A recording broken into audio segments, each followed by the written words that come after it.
오직 주의 사랑에 매여 내 영 기뻐 노래합니다.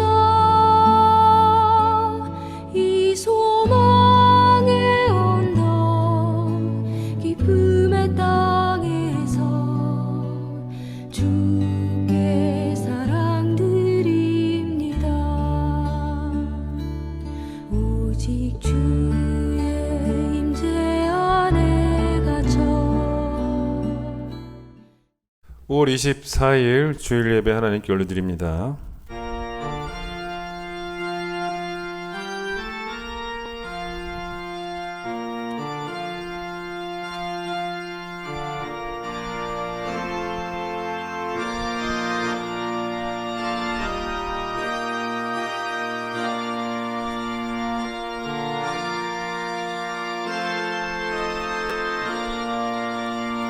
오직 여호와는 그 성전에 계시니 온 땅은 그 앞에서 잠잠할지니라. 기쁨으로 여호와를 섬기며 노래하면서 그의 앞에 나아갈지어다. 하나님은 영이시니 예배하는 자가 영과 진리로 예배할지니라. 아멘.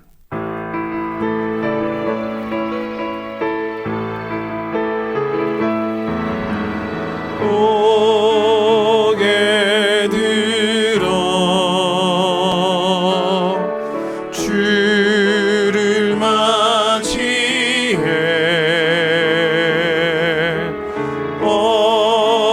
엎드리어 경배하며 찬양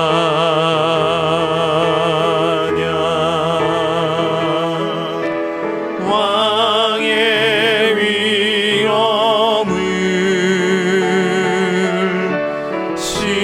신령과 진정한 찬양으로 영광 돌려 만왕의 왕께. 성시교독 26번입니다. 내 백성아 들을지어다. 내가 말하리라. 이스라엘아 내가 내게 증언하리라. 나는 하나님 곧 내 하나님이로다. 나는 내 재물 때문에 너를 책망하지는 아니하리니 내 번제가 항상 내 앞에 있음이로다. 내가 내 집에서 수소나 내 우리에서 순년소를 가져가지 아니하리니 이는 삼림의 짐승들과 무산의 가축이 다 내 것이며 산의 모든 새들도 내가 아는 것이며 들의 짐승도 내 것이미로다. 내가 가령 주려도 내게 이르지 아니할 것은 세계와 거기에 충만한 것이 내 것이미로다. 내가 수수의 고기를 먹으며 염소의 피를 마시겠느냐. 감사로 하나님께 제사를 드리며 지존하신 이에게 내 서원을 갚으며. 짓습니다. 환난 날에 나를 부르라. 내가 너를 건지리니 내가 나를 영화롭게 하리로다. 아멘. 이 시간 우리의 죄악을 주 앞에 고백합니다.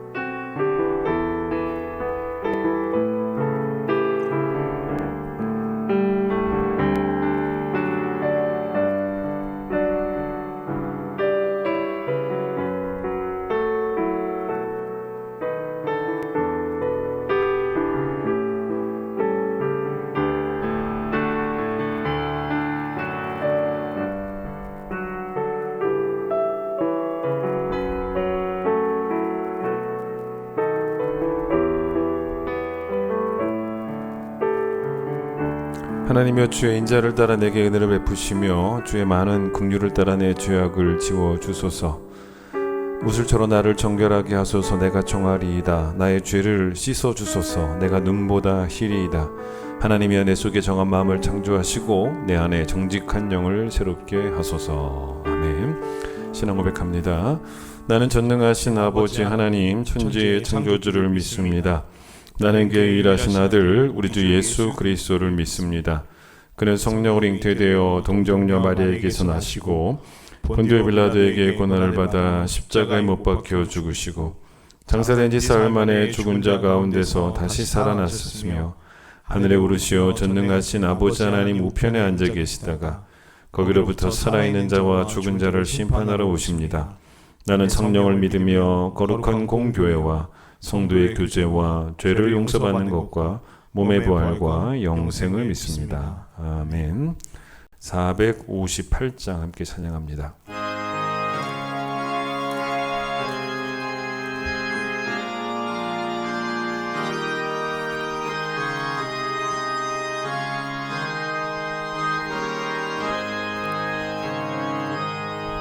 너희 마음에 슬픔이 가득할 때 주가 위로해 주시리라. 아침 해같이 빛나는 마음으로 너 십자가 지고 가라. 참 기쁜 마음으로 십자가 지고 가라. 내가 기쁘게 십자가 지고 가며 슬픈 마음이 위로받네. 때를 따라서 주시는 은혜로서 가난 심령의 힘을 얻고 주가 언약한 말씀을 기억하고 너 십자가 지고 가라. 참 기쁜 마음으로 십자가 지고 가라. 내가 기쁘게 십자가 지고 가면 슬픈 마음이 위로받네. 내가 맡은 일 성실히 행할 때에 주님 앞에서 상 받으리. 주가 베푸신 은혜를 감사하며 너 십자가 지고 가라. 참 기쁜 마음으로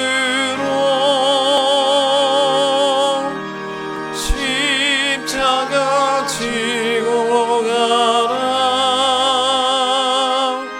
내가 기쁘게 십자가 지고 가며 슬픈 마음이 위로받네. 신명기 15장을 보겠습니다. 구약성경 286페이지 신명기 15장 12절로 18절까지 말씀을 제가 읽도록 하겠습니다. 신명기 15장 12절로 18절. 내 동족 히브리 남자나 히브리 여자가 내게 팔렸다 하자 만일 6해 동안 너를 섬겼거든 7째 해에 너는 그를 놓아 자유롭게 할 것이요 그를 놓아 자유하게 할 때에는 빈손으로 가게 하지 말고 내 양 무리 중에서와 타작마당에서와 포도주 틀에서 그에게 후히 줄지니 곧 내 하나님 여호와께서 내게 복을 주신 대로 그에게 줄지니라. 너는 애굽 땅에서 종되었던 것과 내 하나님 여호와께서 너를 속량하셨음을 기억하라. 그것으로 말미암아 내가 오늘 이같이 내게 명령하노라. 종이 만일 너와 내 집을 사랑함으로 너와 동거하기를 좋게 여겨 내게 향하여 내가 주인을 떠나지 아니하겠노라 하거든 송곳을 가져다가 그의 귀를 문에 대고 뚫으라. 그리하면 그가 영구히 내 종이 되리라. 내 여종에게도 그같이 할지니라. 그가 6해 동안에 품꾼의 삭새 배나 받을 만큼 너를 섬겼은즉 너는 그를 놓아 자유하게 하기를 어렵게 여기지 말라. 그리하면 내 하나님 여호와께서 내 범사에 내게 복을 주시리라. 아멘. 오늘은 문은숙 권사님 기도십니다. 제가 대신했습니다. 십자가의 사랑으로 죄와 허물을 값없이 용서해 주신 주님, 이 시간 주님의 베풀어 주신 사랑과 축복을 생각할 때 감사할 조건이 너무나 많고 그 사랑이 너무도 커서 다 헤아릴 수 없습니다. 그럼에도 더 큰 것만을 요구하며 감사드리지 못함을 고백하며 회개합니다. 무엇보다 아름다운 교회에서 말씀의 등불로 어둠을 비추어 주시고 주님의 법도를 깨닫게 해주셔서 바른 길로 인도하여 주신 사랑을 감사드립니다. 사랑의 주님, 저희들에게 좋은 부모님, 귀한 자녀 허락해 주심을 감사합니다. 허락해 주신 아름다운 가정을 믿음의 반석에 굳게 서게 하시어 영원히 잘됨같이 범사에 잘되고 강건하기를 바라시는 주님의 뜻을 기억하며 최고의 자랑거리가 세상이 원하는 기준이 아니라 무엇을 하든 하나님 영광을 위해 살아가며 하나님만 주인 삼고 섬기며 살아가는 예수 잘 믿는 가정들 되게 하여 주시옵소서. 사랑의 주님, 간절히 기도드립니다. 행여라도 말씀에 대한 영적 게으름으로 우리들의 일상이 무너지지 않게 하여 주시옵소서. 오늘 이 자리에서 하나님의 살아계심을 통해 말씀에 대한 충성이 철저하게 회복되는 시간 되게 하여 주시어 각자의 자리에서 죽게 하듯이 충성하며 살아가는 일상 속에서 기쁨으로 선을 행하는 자 될 수 있도록 믿음 허락해 주시옵소서. 이전처럼 소리내어 찬양하고 떡을 나누며 교제하는 것이 쉽지 않아 그때가 그립고 그날이 빨리 오길 바라는 마음이 간절합니다. 하지만 주님께서 정하신 기한과 때가 언제인지는 모르지만 꼭 그날은 반드시 올 것을 믿습니다. 무엇보다 코로나19로 인해 많은 변화들이 일어나고 있지만 우리들이 바라볼 것은 위대하시고 강하신 주님이라는 것을 기억합니다.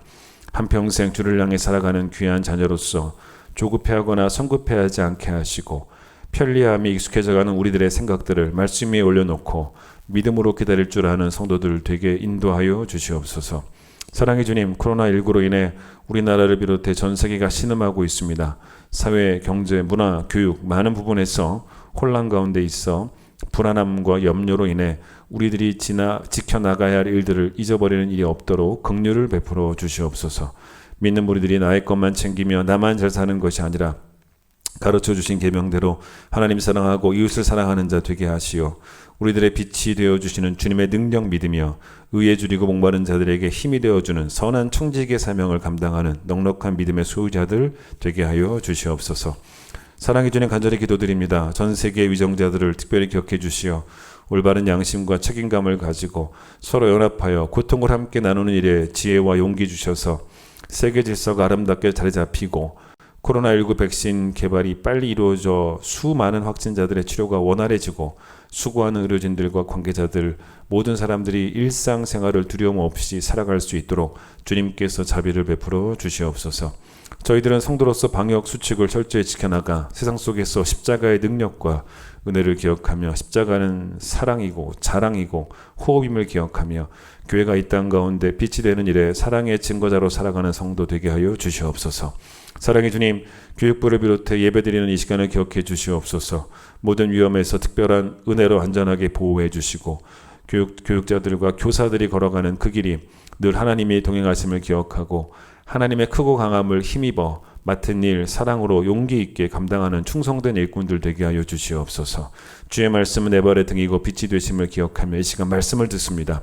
하나라도 땅에 떨어지지 않고 마음속에 새기어 말씀이 위로가 되고 힘이 되어 먼저 그의 나라와 그의 의를 구하는 자로 살아가고 무엇을 하든 주의 영광을 위해 살아갈 수 있도록 성령께서 인도하여 주시옵소서. 이 시간 수고하는 믿음의 헌신자들과 듣는 모든 성도들이 한마음 한뜻 되어 드리는 예배를 기뻐 받아 주실 것을 믿으며 우리를 주에서 구원해 주신 예수님의 이름으로 기도드립니다. 아멘.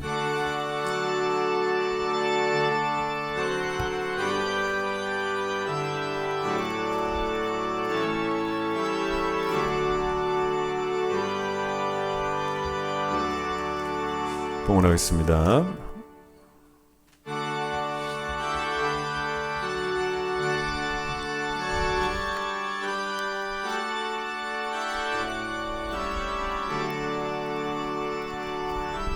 내게 있는 모든 것을 아낌없이 드리네. 사랑하고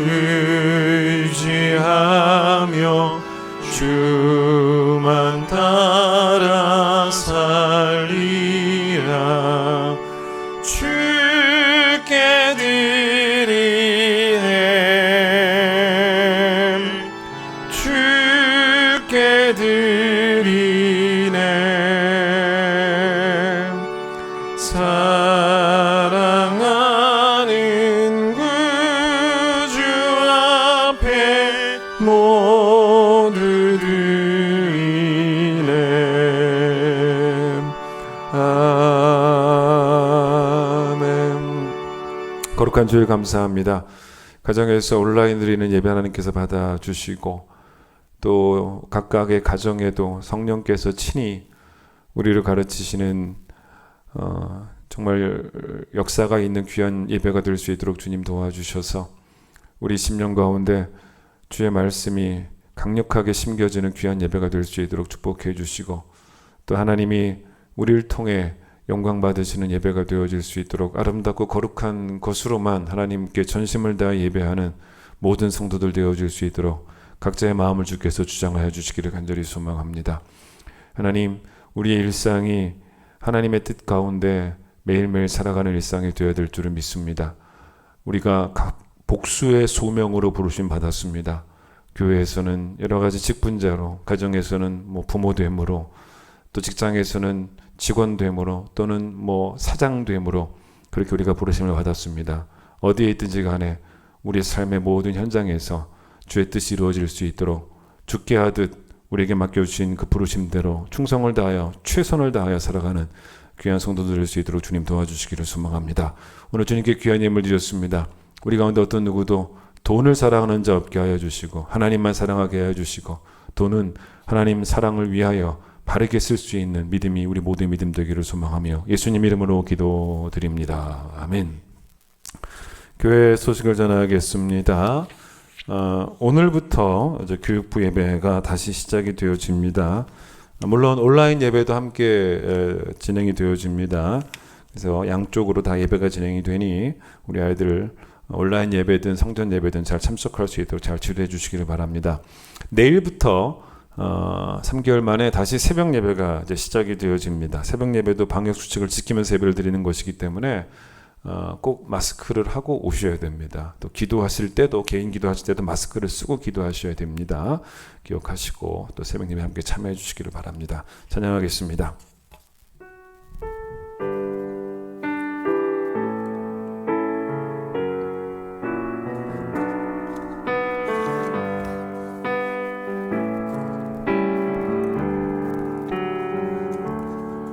오직 주의 사랑에 매여 내 영 기뻐 노래합니다.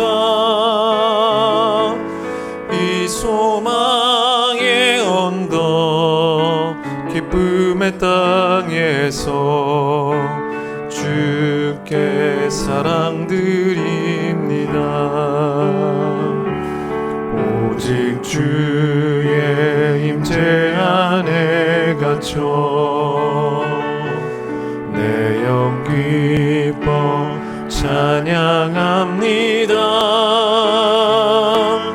이 소명의 언덕 거룩한 땅에서 주께 경배드립니다. 주께서 주신 모든 은혜 나는 말할 수 없네. 내 영혼 즐거이 주 따르렵니다. 주께 내 삶 드립니다. 오늘은 본문부터 보시겠습니다. 오늘 본문에 보시면 귀뚫린 종에 관한 이야기가 나옵니다. 어떤 거냐면 종으로 팔린 자에 대한 규정인데요. 이스라엘 사람들 중에서 이렇게 살다 보면은 재정적으로 궁핍한 상황에 처할 수 있는 경우가 생기죠. 이제 그러면 자기 스스로를 이제 누군가의 집에 종으로 팔게 되겠죠. 팔려가죠. 자유인의 신분을 잃습니다. 그런데 여러분, 보통 이 누군가의 집에 이 종이 된 사람의 바람이 뭐겠냐는 거예요. 빨리 이 종살이를 끝내는 것 아니겠습니까? 그런데 이제 주인이 이제 이런 종이 6년을 자기를 이제 섬겼으면, 그게 12절이에요. 6년을 자기를 섬겼으면 7년째는 자유롭게 풀어줘야 되는 거죠. 근데 이제 그때 7년째 풀어줄 때 주인은 종을 그냥 보내면 안 되고 13절 빈손으로 가게 하지는 말라는 거예요. 잘 챙겨주라는 거예요. 고생했으니. 또 이 사람이 혹시라도 밖에 나가서 다시 누군가의 집에 종으로 팔리면 안 되니까 잘 자립할 수 있도록 어떤 경제적 기반을 만들어서 보내라는 것입니다. 그렇게 풀어주라는 거죠. 근데 여기에 하나 놀라운 이야기가 하나 있는데, 사실 여러분 남의 집 이 종살이에서 풀려나는 것이 큰 기쁨이지 않습니까? 그런데 여러분 어떤 종들 가운데는 이 기쁨보다 이 더한 기쁨을 누리는 그런 종들이 있었다는 것입니다. 그 기쁨이 뭐냐면 풀려나는 기쁨도 좋겠지만은 계속 남아서 주인을 섬기는 기쁨. 자기는 이걸 택하겠다는 거예요. 물론 이럴 때 그 주인은 좋은 주인이었겠죠. 뭐 주인이 악한 주인이었다면 빨리 7년째가 돼서 풀려나기를 학수고대했겠지만, 근데 참 주인이 좋은 주인이어서 그동안 종을 참 인격적으로 잘 대해준 그런 주인이었다면, 이러다 보니 이제 이 종은 자유인이 되기보다는 이제 그 집에 여전히 있게 되기를 원하는 경우들이 생긴다는 거예요. 7년째가 돼도. 이걸 16절 보세요. 16절에서 뭐라고 말하냐면, 자, 종이 만일 너와 너의 집을 사랑함으로 너와 동거하기를 좋게 여겨 너에게 향하여 내가 주인을 떠나지 아니하겠노라 하거든. 근데 사실 물론 이런 면도 있을 거예요. 그 먹고 사는 게 차라리 주인의 집에 있는 게 더 낫다라는 생각이 있을 수도 있습니다. 나가서 어떻게 다시 시작해 보기보다는. 그래서 주인의 집에 머물고 싶은 마음도 있었을 것입니다. 그게 바로 너와 동거하기를 좋게 여겨 라는 말에 다 포함된 거예요. 그런데 성경은 그 부분을 먼저 말하지는 않습니다. 그 부분보다 먼저 말한 게 뭡니까? 다시 여러분 16절을 보세요. 너와 동거하기를 좋게 여겨보다 뭐가 먼저 나왔습니까? 너와 너의 집을 사랑함으로가 사실은 먼저라는 거죠. 그러니까 여러분, 주인이 만약에 싫으면 그 집에 있겠습니까? 자유인이 되었을 때 당장 먹고 사는 문제가 쉽지는 않겠지만, 그래도 일단 주인에게서는 벗어나고 싶은 마음이 클 거 아니겠습니까? 주인이 나쁘다면. 그런데 주인을 사랑하니까 계속 종이 되고 싶기도 한 것 아니겠습니까? 근데 이제 이 과정 가운데서 중요한 것은 어떤 누구도 이런 것들을 종에게 강요한 사람이 없었다는 것입니다. 그러니까 스스로 자원하는 마음으로 이렇게 결정을 스스로 내렸다는 거예요. 자, 이렇게 결정을 내리게 되면 그 다음에 어떤 단계를 어떻게 되냐면 17절부터 보시면 주인이 송곳을 가지고 와서 이 종의 귀를 자신의 집에 문에다 대고 뚫습니다. 그러면 이제 귀만 뚫리는 것이 아니고 문에도 흔적이 남게 되죠. 그러니까 이 의미를 신학자들은 어떻게 보냐면 귀를 뚫는 이유는 종은 귀로 듣고 순종해야 되니까, 청종해야 되니까 귀가 순종을 상징하니까 귀를 뚫었다 이거죠. 문은 그 주인의 집안 아닙니까? 그러니까 귀와 문에 다 표시가 이제 새겨지는 거죠. 그러니까 이제 이 종은 내가 주인과 주인의 집에 순종할 것이고, 나는 이제 완전히 이 집안 사람이고, 뭐 이런 것들을 상징하기 위해서 그렇게 한다는 거죠. 그리고 이렇게 되면 여러분 17절 보세요. 중간에 보시면 그가 영구히, 이제는 뭐 7년 후에 또 풀려나가는 것이 아니고 영원토록, 종신토록 종이 되는 것입니다. 이 본문을 왜 택했냐? 어쩌면 여러분 우리도 비슷하지 않겠습니까? 우리는 모두 다 하나님의 종들입니다. 그리고 하나님은 우리에게 악한 주인이 아니고 참 좋은 주인이시지 않습니까? 종을 사랑하는 그런 주인이시라는 거죠. 그런 하나님에게도 우리가 종신토록 종이 되어야 되는 것이고, 우리도 하나님을 향하여 마치 이 본문의 이 귀 뚫린 종과 같은 그런 존재가 되어야 하는 것이고, 그것도 누군가의 강요에 의해서가 아니고 이 본문처럼 우리가 하나님을 사랑하니까 즐거운 마음으로 그렇게 종이 되기를 결단하고, 즐거운 마음으로 그렇게 주인에게 종신토록 평생 동안 헌신을 하는, 그렇게 적용할 수도 있겠죠. 자, 여러분과 저의 인생을 지배하는 기쁨이 있어야 돼요. 어떤 기쁨이 우리를 지배해야 되냐면 그건 바로 뭐냐면 드리는 기쁨입니다. 드리는 기쁨. 이제는 우리가 이 드리는 기쁨으로 살아가야 되는 그런 사람들이 됐습니다. 구원이라고 하는 큰 선물을 우리가 받았죠. 최고의 선물을 받았습니다. 그래서 우리는 최고의 선물을 받았기 때문에 최상의 최고의 받는 기쁨을 경험했잖아요. 그럼 이제 우리는 드리는 기쁨으로 갈 차례라는 거예요. 드리는 기쁨도 경험하면서 살아가야 된다는 것입니다. 그것도 그 어떤 강요에 의해서가 아니라 내 스스로 너무나 그렇게 하고 싶은 마음으로 드려야 되는 그런 거죠. 여러분, 예배라는 것이 뭡니까? 예배의 기쁨이라는 건요, 뭐냐면 드리는 기쁨이지 않습니까? 그래서 주한장로교회 주승준 목사님, 예전에 장신대 교수님이셨는데 그분의 책에서 예배를 하나님의 은혜와 사랑에 대한 잔치적인 응답이다라는 표현을 하셨는데, 여기서 말하는 잔치적이라고 하는 말은요, 여러분, 잔치에 가서 맛있는 거 먹는 그런 즐거움을 말하는 게 아닙니다. 그게 아니고, 잔치라는 곳이 어떤 곳입니까? 가기 싫은 곳은 아니잖아요. 억지로 가는 그런 곳이 아니지 않습니까? 정말 기쁨으로 가고 싶고 자원하는 심령의 기쁨, 이제 그 자원하는 심령의 기쁨을 말하고자 하기 위해서 잔치적 기쁨이라고 말씀하신 게 아닐까라고 생각해 봅니다. 예배가 너무나 기다려지고 또 예배가 설레는 이유는 왜 그렇습니까? 빨리 드리고 싶은 마음 때문이라는 거죠. 시편을 보시면요, 시편이 총 150편까지 있는데 그 중에 120편부터 134편까지는 묶여 있습니다. 이건 주제가 같아요. 그래서 여러분, 이 120편부터 134편까지 총 15편의 시편을 보시면 그 표제어가 다 똑같습니다. 주제가 같으니까 표제어가 뭐라고 나오냐면 성전에 올라가는 노래라고 나옵니다. 그런데 이 노래들은 이스라엘 백성들이 3대 절기가 있지 않습니까? 그 절기 때마다 예루살렘 성전으로 모입니다. 예배 드리려고, 제사 드리려고, 유월절, 오순절, 초막절. 근데 각처에서 사람들이 예루살렘으로 모일 때, 그래서 예루살렘 성전에 모여서 예배를 마칠 때까지, 제사를 다 드릴 때까지 계속 불렀던 그 노래들을 모아놓은 것입니다. 근데 여러분, 노래를 부른다는 것은요, 마음이 즐겁다는 거잖아요. 즐거워야 노래가 나오죠. 더욱이 여러분, 이때는 어떻습니까? 뭐 지금이야, 뭐 부산에서 여러분 서울까지 자가용으로 뭐 한 4-5시간이면 올 수 있고 비행기 타거나 KTX 타면 더 빨리 오지 않습니까? 근데 이때는 그런 시대가 아니잖아요.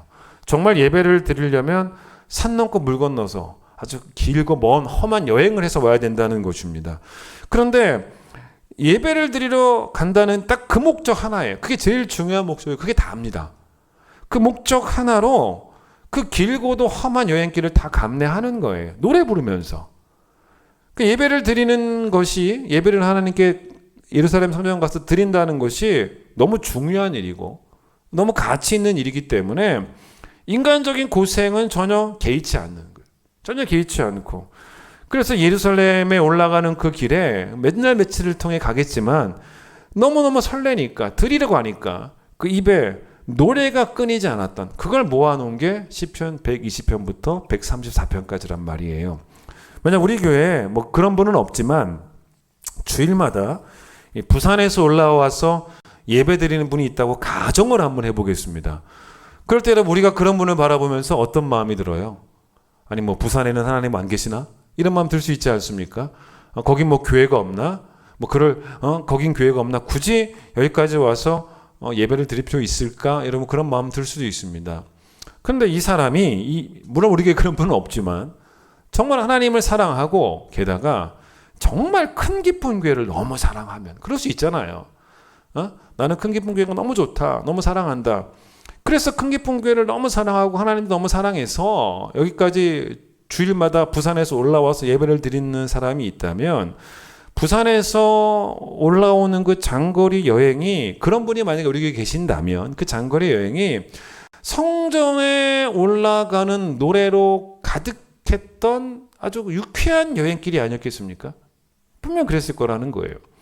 분명 여러분, 마음은 몸을 이깁니다. 몸이 움직이지 않는 것은 마음이 이겼기 때문이에요. 몸의 문제라기보다는 마음의 문제인 것은 두말할 나위가 없는 거예요. 마음이 즐거우면 올라갈 수 있는 거죠. 제가 1998년 그 1월에 군에 입대를 했습니다. 겨울이었죠. 논산으로 입대를 제가 해서 그해 겨울에 이제 훈련을 받았는데, 훈련하다 보니까 그 군대에서 주는 밥만 먹다 보니까 자꾸 다른 게 먹고 싶은 거예요. 배도 계속 고프고. 그래서 이제 부모님한테 편지 쓰지 않습니까? 근데 편지 쓸 때 뭐 물론 부모님 안부도 여쭙고 뭐 여러 가지 내용도 쓰지만 거기 빼먹지 않고 썼던 게 있어요. 훈련 다 끝나면 훈련소에 부모님들 오시지 않습니까? 그때 요거 좀 사다 주세요. 요거 좀 싸와 주세요. 이걸 쭉 썼습니다. 이런 게 먹고 싶으니 어머니 이거 꼭 좀 싸와 주시면 감사하겠습니다. 그런 편지를 써서 보냈습니다.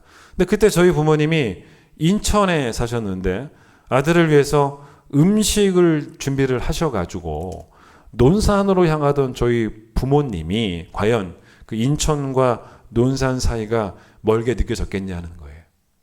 그 먼 거리를 어떻게 갑니까? 예? 이런 마음을 갖고 오셨겠습니까? 야, 이거 너무 멀어서 가고 싶지 않다. 아무리 아들이어도 그러지 않으셨을걸요. 보고 싶은 아들 생각에 논산으로 향하시던 그 길에는 아마도 노래가 가득했던 그런 길이 아니었겠는가. 사실 오늘 우리가 불렀던 찬송을 한번 생각해 보세요. 오직 주의 은혜에 매여 사랑에 매여, 오늘 설교 제목이기도 한데 사실 매여 있다는 게 바로 뭐냐면 종살이입니다. 매인 게 종살이지 않습니까? 되게 불편한 상태예요. 내가 죄인 되어가지고 쇠사슬에 매여 있거나 남의 집에 노예로 끌려가서 쇠사슬에 매여 있거나, 그럼 여러분 그렇게 이 매였다는 게 불편하지 않습니까? 빨리 이 매인 바가 이제 끊어지기를 바라겠다는 거죠. 근데 우리가 부른 내용은 그런 내용이 아니에요. 우리를 쇠사슬이 매는 게 아니고 뭐가 매냐면 주의 은혜가 매고 있다는 거예요. 즐겁죠. 주의 사랑이 매고 있다는 것입니다. 즐거운 매임이라는 거죠. 그러니까 쇠사슬이 나를 강제적으로 종으로 만든 게 아니고 주의 은혜가, 주의 사랑이 나를 거부할 수 없는 감격으로 종으로 만들어 놨다는 겁니다. 근데 그 은혜와 그 사랑을 사실은 우리가 만약에 모른다면, 깨닫지 못한다면 종되는 것도 원치 않겠죠. 그런데 그 은혜와 그 사랑을 깨달으면 깨달을수록 어떤 소망만 생기냐면 더 좋은 종이 되고 싶은 거예요. 그 은혜와 사랑을 깨닫는 깊이가 깊어지면 깊어질수록 어떤 바람만, 어떤 소원만 커지냐면 더 좋은 종이 되고 싶은 거예요. 그런 마음이 들겠죠. 사실 여러분, 이 깨달음이라는 건, 하나님의 은혜를 깨닫고 사랑을 깨닫는다는 이 깨달음이라는 것은 사실 엄청난 능력이 있습니다. 엄청난 파워가 있습니다. 왜 그러냐면 이 깨달음은요, 사실은 어떤 능력이 있냐면 엄청난 손해와 엄청난 희생 앞에서도 나를 비겁하지 않게 만드는 능력이 있습니다. 예수님이 어떤 말씀하셨냐면, 구원받은 우리는 자기 십자가를 지고 살아가야 된다는 말씀, 그게 제자도다라고 말씀하시죠. 근데 예수님은 이 말씀을 하실 때 그 시대 정서를 아셨겠죠. 여러분, 그 시대 정서가 뭡니까? 십자가라는 단어만 들어도 가슴이 철렁 내려앉는 바로 그런 단어입니다. 그런데 예수님도 그 십자가라고 하는 엄청난 손해와 엄청난 희생 앞에서 비겁해지지 않으셨다는 거예요. 그리고 우리에게도 자기 십자가를 지고 예수를 따라와라 라고 말씀하셨을 때 결국 이게 뭐냐면, 여러분요, 내가 깨달은 은혜, 내가 깨달은 사랑은 어떤 은혜와 어떤 사랑이었냐면 나를 향한 하나님의 비겁하지 않은 희생이었습니다. 나를 향한 예수 그리스도의 비겁하지 않은 희생이었다는 거예요. 그러니까 그걸 깨닫게 되니 그 은혜와 그 사랑에 매인바된 종살이로 살아가는 것은 꽃길을 걷는 편안함이 아니라는 걸 분명히 알아요. 꽃길을 걷는 편안함이 아니니까 예수께서도 십자가라는 단어를 쓰셨겠죠. 그런데 꽃길만 걷는 편안함이 아니어도 우리가 종신토록 종이 되기를 결단할 수밖에 없는, 종신토록 드리는 삶을 살겠다고 결단할 수밖에 없는, 여러분, 드리는 자가 움켜잡고 있을 수는 없잖아요. 드려야 되는데 그것이 여러분 생명이라고 해도 움켜잡으면 안 되는 거죠. 어떻게든 막 더 살아보겠느라고 발버둥 치는 그런 비겁함을 거부해야 되는 거죠. 생명을 바치는 일마저도 즐거운 십자가가 되게 해주는 능력이 하나님의 은혜와 하나님의 사랑에 대한 깨달음입니다. 그 깨달음은 나를 향한 하나님의 지독한 사랑, 나를 향한 예수 그리스도의 지독한 사랑에 대한 깨달음인데, 여러분 그 깨달음이 우리를 어떤 사람으로 변화시키냐면 날 향한 나의 지독한 사랑을 버리게 만든다는 거예요. 날 향한 나의 사랑, 그걸 버리게 만듭니다. 그게 바로 뭐냐면 자기 부인이죠. 그러니 여러분 자기 부인과 동의어는 뭐냐면 자기 십자가인 거예요. 똑같은 의미입니다. 드리는 기쁨은 내가 없는 기쁨이에요. 내가 사라지는 기쁨입니다. 내가 사라지는 게 기쁜 거예요. 예? 더 정확히 말하면 나를 통째로 드리는 기쁨입니다. 여러분 누군가 여러분에게 이런 질문을 했다라고 한번 생각을 해 보십시오. 여러분이 그때 어떻게 대답할 수 있겠냐는 거예요. 만약 이렇게 물어봤다면 당신 아무런 보답 없이도 하나님께 계속 드릴 수 있겠냐고. 뭐 계속 드리면 어떤 보답이 와야 될 것 같은데 계속 드려도 아무런 보답이 없다면 그럼에도 불구하고 계속 드릴 수 있겠냐고. 여러분 이 질문에 조금도 주저함 없이 여러분이 만약에 예라고 대답할 수 있다면 여러분은 정말 하나님의 은혜와 사랑에 즐겁게 매인바 종이 된 것이고 그게 진짜 제자도인 거예요. 그렇지 않고 나를 하나님께 드린다고 하면서도 드린 만큼 하나님의 보답을 기대하고 있다면 우리는 여전히 하나님과 거래 중인 것이고 여전히 내가 살아있는 것이고 거기는 자기 부인도 없는 거예요. 자기 십자가도 없는 것입니다. 자원하는 마음, 이 자원하는 마음이라는 것은 사실은요 쉽고 편한 일에 선착순으로 줄 서는 것을 의미하는 것은 아닙니다. TV 홈쇼핑 한번 봐보세요. 여러분 TV 홈쇼핑 저도 이렇게 채널 돌리다가 보면요 잠깐이라도 보는 게 불편한 이유가 뭐냐면 자꾸 제가 긴장을 하는 거예요. 전 그게 싫은 거죠. 그런 제가 싫은 거예요. 왠지 아세요? 여러분 쇼호스트들이 방송 중에 뭐라고 말합니까? 이 단어 선택이 대단해요. 여러분 방송 중에만 이 가격이라는 거예요. 근데 방송은 딱 보니까 한 5분밖에 안 남았어. 큰일 나는 거죠. 5분 지나면 큰일 나는 거예요. 이 가격이 없어져 버리니까. 그러니까 얼마나 긴장이 됩니까? 다시 기회가 없으니까. 근데 또 뭐라고 말하는지 지금 또 전화가 또 폭주한대요. 연결이 잘 안 된대. 더 긴장하는 거죠. 곧 매진될 것 같다라는 그런 긴장감이 싫은 거예요, 사실은. 근데 여러분 TV 홈쇼핑이 결국은 뭐냐면 선착순으로 사라는 거예요. 빨리 와서 사라는 것입니다. 여러분 이런 선착순에 과연 신앙이 있습니까? 이런 선착순에 과연 자기 부인이 있고 이런 선착순에 과연 자기 십자가가 있을 수 있겠냐는 거예요. 빌립보서에 보면 바울이 이 에바브로디도에 대한 이야기를 합니다. 감옥에 있는 그 바울에게 빌립보 교회가 선물을 보낼 때 그때 교회를 대표해서 간 사람이 이제 에바브로디도였습니다. 그런데 이제 에바브로디도가 감옥에 와서 바울을 섬기던 과정 가운데 큰 병에 걸리게 됩니다. 빌립보서 2장 30절을 한번 들어보세요. 그가 그리스도의 일을 위하여 죽기에 이르러도 자기 목숨을 돌보지 아니한 것은 나를 섬기는 너희의 일에 부족함을 채우려 함이니라. 에바브로디도는 아마도 여러분 이런 사람이었을지도 모릅니다. 빌립보 교회가 이렇게 물어봤겠죠. 자, 누가 갈까? 누가 바울한테 갈래? 라고 했을 때 제일 먼저 손들었을 거예요. 어쩌면. 그러니까 자기 십자가를 누가 질래? 자기 부인을 누가 할래? 라고 하는 그 선착순에 1등한 거예요. 거기 1등한 것입니다. 홈쇼핑에 1등한 게 아니고 거기 1등한 거예요. 게다가 여러분 왜 에바브로도가 병들었을까? 가만 생각해 보니까 단서가 하나 있어요. 그게 뭐냐면 제가 방금 전에 읽어드린 말씀에 나와요. 그것은 아마도 뭐라고 나오냐면 나를 섬기는 너희의 일에 부족함을 채우려 함이라. 이게 단서 아니겠습니까? 그러니까 빌립보의 성도들 뭐 전체는 다 아니었겠지만 그래도 꽤 많은 성도들이 바울을 섬기고 싶었을 거예요. 근데 자기들이 못 가지 않습니까? 그러다 보니 에바브로디도는 한 사람이지 않습니까? 한 사람인데 자기가 교회를 대표하고 있다라는 생각을 아마 했겠죠. 그러니까 다른 모든 성도들의 몫까지 자기가 다 하고 싶었던 마음이 있었던 거예요. 얼마나 좋은 마음입니까? 그것도 병이 날 정도로. 누가 강요했냐는 거예요. 아무도 강요하지 않았습니다.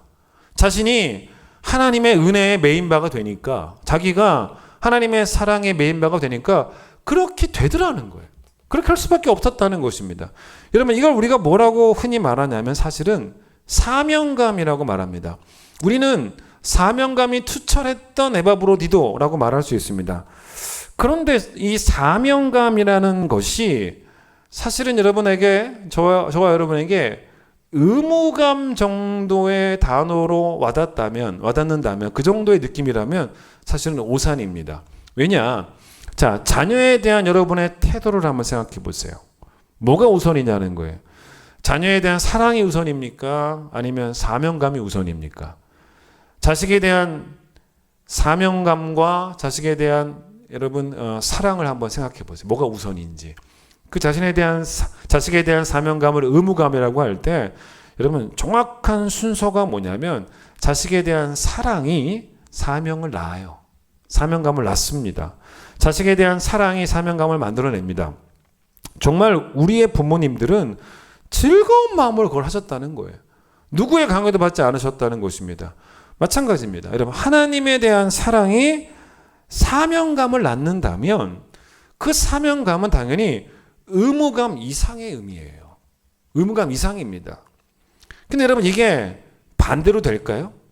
사명감으로 여러분 어떻게든 내가 하나님에 대한 사랑을 지켜보려고 하면 되겠습니까? 이게 될까요? 자식이 정말로 미워 죽겠는데 너무너무 미워요. 그런데 여러분, 책임감 하나로 막 어떻게든 한번 이 자식을 향한 마음을 지켜보려고 하는 그런 부모가 과연 있겠냐는 거예요, 사실은. 자식에 대한 사랑이 사명감을 만들어내는 것이지 사명감이 자식에 대한 사랑을 만들어내는 것이 아닌 것처럼 뭐 그런 이야기 아니겠습니까? 얼마 전에 제가 저희 아버지랑 어디를 가야 될 일이 있었는데, 보통은 저희 아버지가 어머니랑 다니시니까, 근데 이제 다니실 때는 아버지가 지팡이를 짚고 걸으시고 계시고 잘 못 걸으세요. 여러분도 잘 아시겠지만. 이제 어머니가 손을 잡고 넘어지시면 안 되니까, 그렇게 어머니가 손을 잡고 이렇게 걸으십니다. 근데 그날은 이제 제가 이제 아버지랑 이제 걸어야 돼서 제가 아버지 손을 잡고 이렇게 걷는 상황이었습니다. 근데 아버지가 이제 제 손을 잡으시는데 이 손을 헐겁게 잡으시는 게 아니라 너무 꽉 잡으시는 거예요. 제 손을.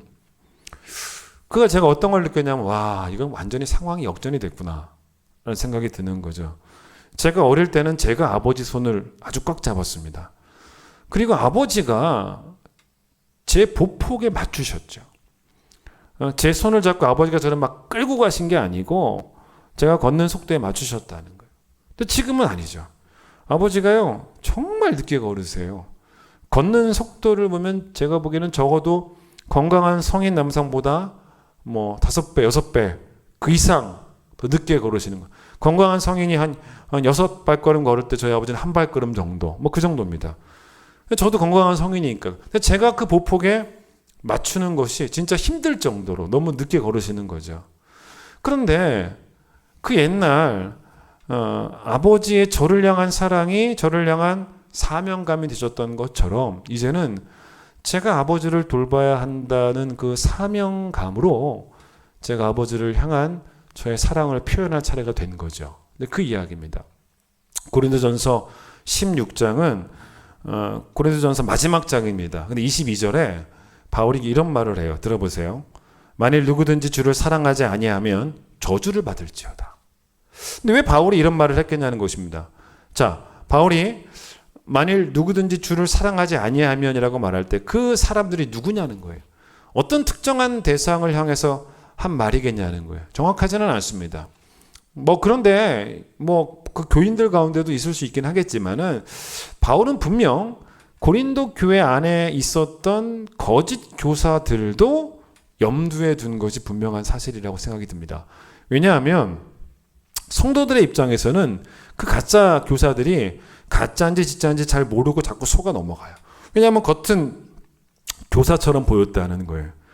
근데 바울이 봤을 때는요, 그들에게는 겉은 교사처럼 보였을지 모르겠지만 뭐가 없었냐면 주를 사랑하는 마음 자체가 없었다는 거예요. 가짜죠. 그러니 여러분 이런 사람들이 주를 사랑하는 마음도 없으니 당연히 사명감도 없는 거죠. 아마 이 거짓 교사들에게 한 가지 있었다면 그게 바로 뭐냐면 지독한 약한 자기 사랑은 있었겠죠. 그러니 성도를 속이는 사꾼 목자가 돼서라도 자기 유익을 구했겠죠. 속여서라도. 그래서 바울이 이제 22절에서 만일 누구든지 주를 사랑하지 아니하면 저주를 받을지어다 라고 이야기를 했는데, 그 이야기하기 바로 전에 그럼 우리는 어떻게 해야 되냐? 그게 바로 뭐라고 나오냐면 14절에 뭐라고 나오냐면, 잠깐 찾아보겠습니다.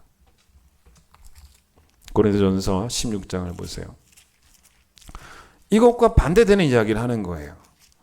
자, 16장 16절 다시 보세요. 만일 누구든지 주를 사랑하지 아니하면 저주를 받을지어다. 이렇게 되면 안 된다는 거죠. 근데 이 반대는 뭐겠습니까? 바로 14절이죠. 어떻게 하라는 거예요? 너희 모든 일을 뭐로 해라? 사랑으로 행하라는 거예요. 이게 반대가 되는 거예요. 그러니까 귀뚫린 종이 주인을 사랑해서 즐거운 마음으로 종이 되기를 결단했던 것처럼 하나님을 향한 사랑, 예수 그리스도를 향한 사랑, 그리고 그 은혜와 사랑에 대한 깊은 깨달음으로 나를 들이되 투철한 변함없는 사명감으로 나를 들이라는 거예요. 그게 바로 뭐냐면 너의 모든 일을 사랑으로 행하라라는 말씀의 의미가 아닐까라고 생각해 봅니다.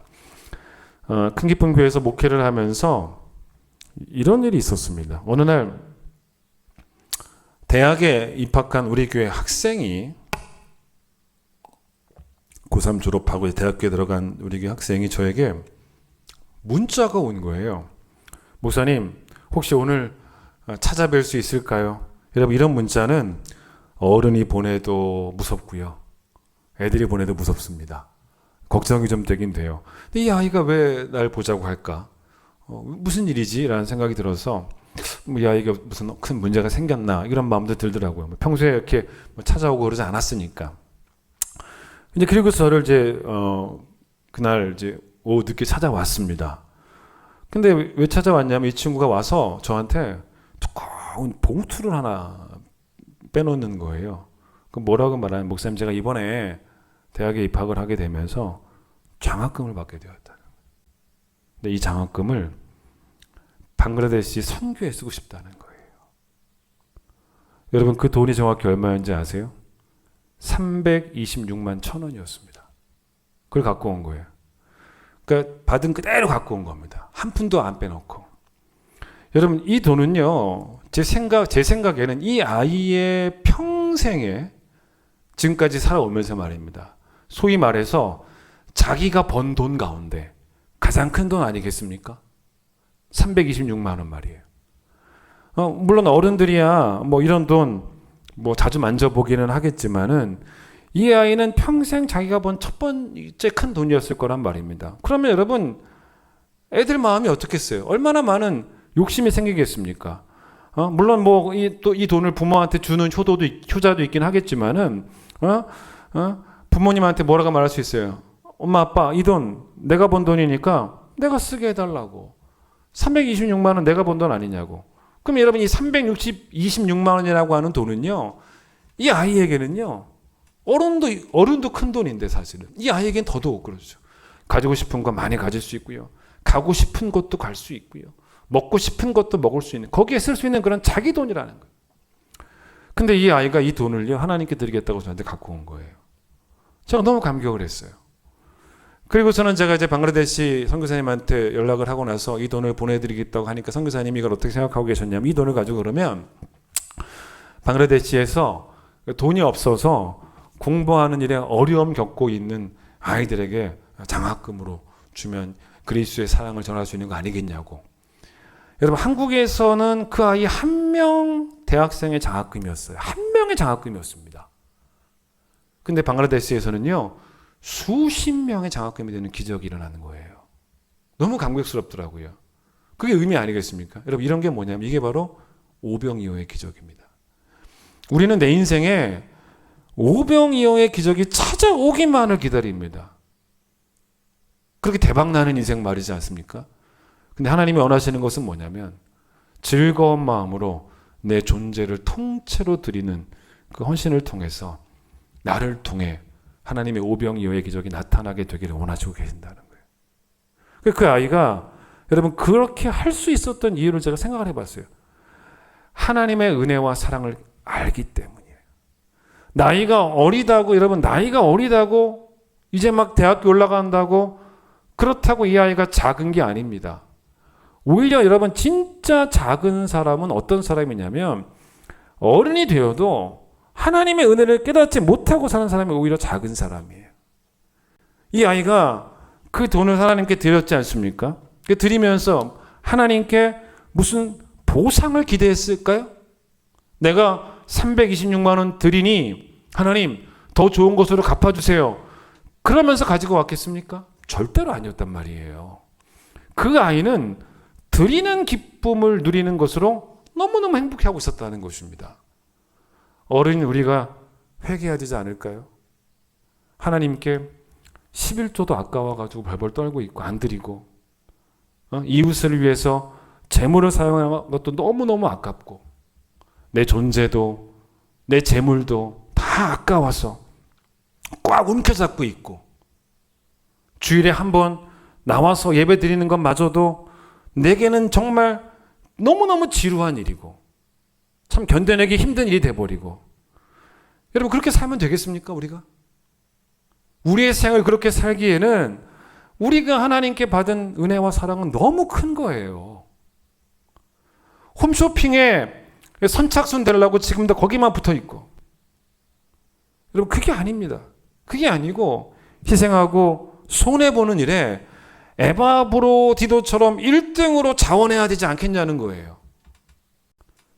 코로나가 이게 자칫 잘못하면요 우리의 육적인 질병이 되기보다는 영적인 질병으로 변화되고 있다는 것입니다. 왜냐? 이 코로나 때문에 우리가 게을러지고 있다는 거예요. 영적으로. 예? 저는 그게 염려가 되는 것입니다. 자, 예전처럼 할 수 없는 상황이에요, 지금. 많은 것들이. 그러나 저는 여러분의 이 신앙만은, 마음만은 변치 말았으면 좋겠습니다. 코로나가 창궐해도 은혜의 메인바디인 종으로 살아가는 삶은 똑같아야 되는 거예요, 사실은. 왜냐? 우리 이런 말 있지 않습니까? 물론 성경에 나오는 말씀은 아니지만 뜻이 있는 곳에 길이 있다라는 그런 이야기가 있습니다. 코로나가 창궐을 해도요. 나를 하나님께 드릴 수 있는 모든 방법이 다 막힌 게 아니라는 거예요. 코로나가 창궐해도 내가 하나님께 나를 드릴 수 있는 방법은 여전히 열려 있습니다. 길이 없다고 왜 핑계를 댑니까? 코로나 때문에 핑계 대는 거죠. 길이 없다고 핑계 삼지 말고 내 뜻이 게을러진 것을 회개해야 되는 것 아니겠습니까? 코로나가 일어나기 전과 똑같은 방법이 아니더라도 우리를 영적으로 나태하지 않고 게으르지 않고 부지런하게 살라고 부르시는 하나님의 그 부르심에 응답할 수 있는 방법은 여전히 많은 거예요, 여러분. 여러분 잘 생각해 보세요. 오늘 말씀을 들어보면서. 저는 개인적으로 고린도전서 15장 58절 여러분 지금 그쪽 펴고 계시죠? 그 말씀 참 좋습니다. 뭐라고 나옵니까? 그러므로 내 사랑하는 형제들아 견실하며 흔들리지 말고 항상 주의 일에 더욱 힘쓰는 자들이 되라. 이는 너희 수고가 주 안에서 헛되지 않은 줄을 알미라라는 말씀이 나옵니다. 전체가 부활장이에요. 고린도전서 15장은 부활장인데 바울이 부활의 은혜를 쭉 설명하고 나서 57절까지 그리고 맨 마지막에 15장 58절을 결론으로 이야기를 끝냅니다. 자, 이걸 잘 보세요. 58절을 좀 분석을 해봅시다. 내가 이미 주의 일에 힘쓰고 있습니까? 그래서 이 말씀이 내게는 별 의미가 없습니까? 아니라는 거죠. 거기 뭐라고 나왔습니까? 항상 주의 일에 힘쓰라고 말하지 않습니까? 그 말은 뭐냐면 힘써도 주의 일에 힘써 왔지만 잘 들어보세요. 늘 즐거운 마음으로 힘쓴 건 아니었다면 항상 힘쓴 건 아니었다는 거예요. 저는 여기서 항상이라는 말에는 늘 즐거운 마음으로라는 의미가 들어있다고 봅니다. 늘 즐겁지 않았다면 항상은 아니라는 거죠. 게다가 항상 주의 일에 힘쓰되 거기 그다음 뭐라고 나오냐면 더욱 힘쓰라는 말이 나옵니다. 그럼 뭔 말입니까? 내가 아무리 즐거운 마음으로 또 내가 아무리 즐거운 마음으로 또 내가 열심히 수고를 하고 있다고 해도 그 즐거운 마음도 그리고 그 수고도 더 이상 즐거울 수도 없는 더 이상 수고할 수도 없는 최고치에 내가 다다랐다라고 하는 영적인 교만을 내려놓으라는 말씀이겠죠. 그리고 마지막 보세요. 너희 수고가 주 안에서 헛되지 않다라는 말씀도 그렇게 수고하면 보상을 주시겠다라는 의미보다는 저는 이미 이 고린도전서 15장 앞에까지 부활의 은혜를 말하고 있는데, 아니 부활의 은혜보다 뭐 더한 은혜가 있을 수도 없는 것인데 여기서 무슨 보상이겠냐는 것입니다. 저는 이걸 어떻게 보고 싶으냐면 주 안에서 헛되지 않다라는 말을 다른 말로 바꾸면 한마디로 그냥 이건 뭐냐면 헛된 수고가 아니라는 거죠. 자, 뭐가 헛된 수고입니까? 도둑질 하려고 하는 수고는 그 수고 자체가 헛수고라는 거죠. 바울이 회심 전에 예수 믿는 사람을 박해했던 그 땀 흘렸던 그 수고는 그 수고 자체가 헛된 수고라는 거예요. 왜냐하면 방향이 빗나간 수고죠. 수고의 방향이 빗나가면 헛수고라는 것이고, 수고의 방향이 정확하게 맞으면 그 수고는 헛된 수고가 아니라는 것입니다. 보상을 의미하는 말씀이라기보다는 그 방향으로 앞으로도 쭉 수고하라. 저는 이런 말씀으로 받아들일 수 있다는 것입니다. 마지막으로 제가 이찬수 목사님 책에서 읽었던 예화 하나를 제가 소개하고요. 이 플로렌스 체드윅이라고 하는 여성이 있었다고 합니다. 근데 이 여성이 이 1951년에 여성으로서 세계 최초로 이 영국 헤엄을 쳐서 왕복으로 건너는 기록을 세웠다는 거예요. 그런데 이제 그 다음 이듬해 이 체드윅이 또 다른 도전을 합니다. 이번에는 영국이 아니고 미국 캘리포니아에 가서 그 LA 근처에 가면 카탈리나 섬이라는 곳이 있는데 그 섬에서 롱비치 해변까지 거기가 총 35km인데 거기를 이번에는 이제 한번 헤엄치겠다라는 그런 그 선언을 했다는 것입니다. 35km로 헤엄치는 게 바다인데 쉽지 않잖아요. 근데 이제 많은 사람들이 흥미를 가지고 이 도전을 지켜봤다는 거예요. 근데 이제 이 체드윅이 카탈리나 섬에서 출발을 해가지고 무려 15시간이나 긴 시간을 헤엄을 치고 있었는데 15시간이면 되게 힘들지 않습니까? 그때 갑자기 불행한 일이 닥쳤다는 것입니다. 전혀 예상치 못했는데 안개가 막 드리웠다는 거예요. 그 안개가 얼마나 짙게 드리웠는지 헤엄을 치다가 도저히 이 한 치 앞도 볼 수 없으니까 이제 도저히 안 돼서 포기를 했다는 거예요. 그 포기를 하고 이제 배에 이제 올라탄 거죠. 이제 그만해야겠다. 근데 얼마 뒤 가슴을 치면서 후회를 했다는 것입니다. 왜냐하면 꼬린 지점이었던 롱비치 해변까지 800m밖에 안 남아 있더라는 거예요. 안개 때문에 안 보였던 거죠. 800m만 더 가면 끝나는 거였는데 그래서 얼마나 속상했겠습니까? 그리고 나서 이제 기자가 물어봤죠. 당신 왜 실패했다고 생각하십니까? 그러니까 체드윅이 뭐라고 말했냐면 이건 추위 때문도 아니고요. 피곤함 때문도 아니고 안개 때문에 내가 실패를 했습니다. 라고 대답을 했다는 것입니다. 안개 때문에 목표를 볼 수가 없어서 실패했다라고. 그런데 이제 2달 뒤에 다시 도전을 똑같은 코스를 했다는 것입니다. 근데 그날은 또 더 나쁘게도 공교롭게도 안개가 그때보다 더 짙게 끼어 있더라는 거예요. 물도 훨씬 더 차갑더라는 것입니다. 힘든 상황이죠. 그런데 그 어려운 상황 속에서 이 체드윅이 성공을 한 거예요. 성공했습니다. 근데 이제 기자들이 물어보는 거죠. 이번에는 지난번보다 더 어려웠는데 어떻게 성공할 수 있었습니까? 근데 이제 이 체드윅이 뭐라고 말하냐면 이번에는요 제가 안개 때문에 목표 지점은 안 보였지만 마음속으로 목표 지점을 보고 있었다는 거예요. 마음속으로 목표 지점을 보고 있었기 때문에 끝까지 헤엄칠 수 있었습니다. 라고 그렇게 이야기를 했다는 것입니다. 이걸 가지고 이찬수 목사님이 책에서 뭐라고 말씀하셨냐면 아무리 우리 인생에 짙은 안개가 드리워진 인생이라 할지라도 안개 너머에 있는 목표를 볼 수 있는 영안이 열려 있어야 된다라는 이야기를 하시더라고요. 여러분 오늘 설교를 정리합니다. 진짜 우리 인생에 사실은 안개가 많습니다. 근데 그 안개는 여러분의 게으름을 위한 핑계거리가 되면 안 된다는 거죠. 아무리 안개가 많아도 여러분 십자가의 은혜마저 그 안개에 가려서 안 보일 수는 없다는 거예요. 우리는 늘 십자가 앞에 서야 됩니다. 안개가 있어도요, 그 안개를 헤치고 십자가 바로 앞까지 가셔야 되는 거예요. 그래서 십자가를 두 눈 똑바로 뜨고 바라보셔야 되는 것입니다. 그래서 십자가 위에서 확증된 그 은혜의 뜨거움이, 그 사랑의 뜨거움이 매일매일 내 심령에 불을 지펴야 되는 거예요. 그래야 어떻게 되는지 아세요? 드리고 또 드려도 더 드릴 것이 없나 진지하게 고민하면서 오늘도 나는 드리는 기쁨을 추구하며 사는 바른 제자도의 삶을 살아가는 성도가 될 수 있다는 것입니다. 여러분 꼭 그렇게 즐거운 마음으로 은혜의 메인바된 귀뚫린 종과 같은 삶을 살아가시는 복된 성도들 되시기를 간절히 축원드리겠습니다. 찬양하겠습니다.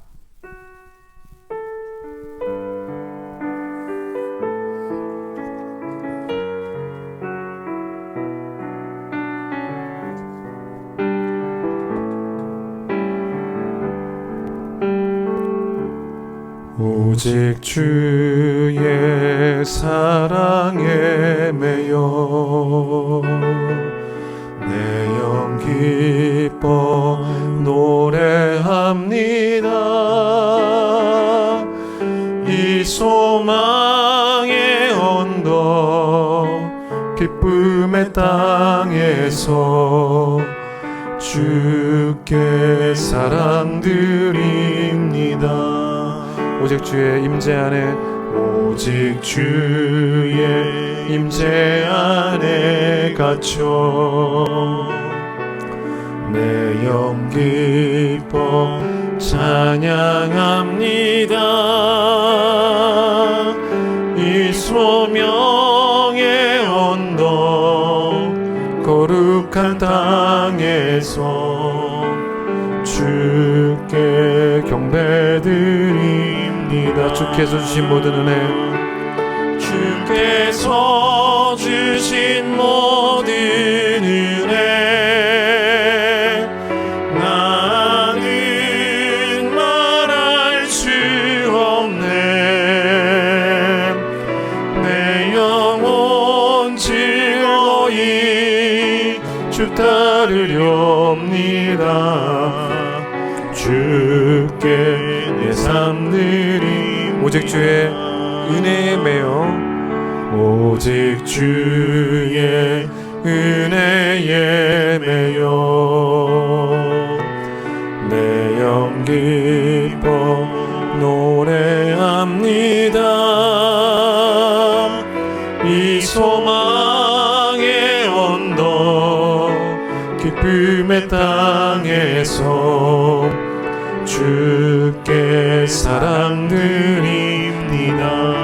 오직 주의 사랑 안에 갇혀, 오직 주의 사랑 안에 갇혀 내 영 기뻐 찬양합니다. 이 소명의 언덕 거룩한 땅에서 주께 경배드립니다. 주께서 주신 모든 은혜 나는 말할 수 없네. 내 영혼 즐거이 주 따르렵니다. 주께서 주신 모든 은혜 나는 다 말할 수 없습니다. 주께서 주신 모든 은혜 나는 말할 수 없네. 내 영혼 즐거이 주 따르렵니다. 주께 내 삶 드립니다. 하나님, 코로나가 우리에게 어쩌면 안개 같을지도 모릅니다. 그러나 우리가 믿음의 눈을 들고 또 그 눈을 뜨고 십자가 앞으로 담대히 나아갈 수 있습니다. 십자가 바로 앞에까지 서서 두 눈 똑바로 예수께서 흘리신 그 보혈의 피를 볼 수 있고 아들을 내어주신 하나님의 사랑을 우리가 보고 느낄 수가 있습니다. 하나님, 우리의 게으름을 핑계 삼지 않게 되기를 원합니다. 우리의 가슴이 식어졌다면 다시 우리의 가슴이 뜨거워질 수 있도록, 우리의 가슴이 몸을 움직이는데 가슴이 너무 차가워졌다면 성령께서 우리의 마음을 다시 한번 불지펴 주시기를 간절히 소망합니다. 우리가 걸어가야 되는 그 길 한복판에서 자기를 부인하고 자기 십자가를 지고 걸어가는 그 순종과 그 헌신이 누군가의 강요에 의해서 그렇게 되어지는 것이 아니고 정말로 귀 뚫린 종의 결단처럼 즐거운 마음으로 주의 은혜를 보답하는 마음으로 그렇게 그 길을 걸어가는 귀한 성도들 될 수 있도록 축복해 주시기를 소망합니다. 주일에 그동안 수고했습니까? 기쁜 마음으로 항상 그랬던 건 아니었다면 항상 기쁜 마음으로 수고하게 하여 주시기를 소망합니다.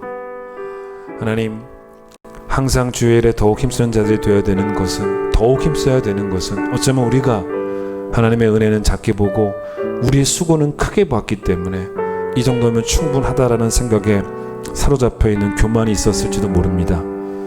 하나님, 갚을 수 없는 은혜임을 다시 한번 기억하며 하나님, 우리의 즐거운 마음이 아직 최고치에 이르지 않았다라고 하는, 우리의 수고도 아직 최고치에 이르지 않았다라고 하는 하나님 분명한 자기 반성들을 가지고 드리고 드리되 더 드리고 싶은 마음으로 오늘도 드리는 기쁨을 추구하며 살아가는 귀한 주의 백성들이 될 수 있도록 하나님께서 축복하여 주시옵소서.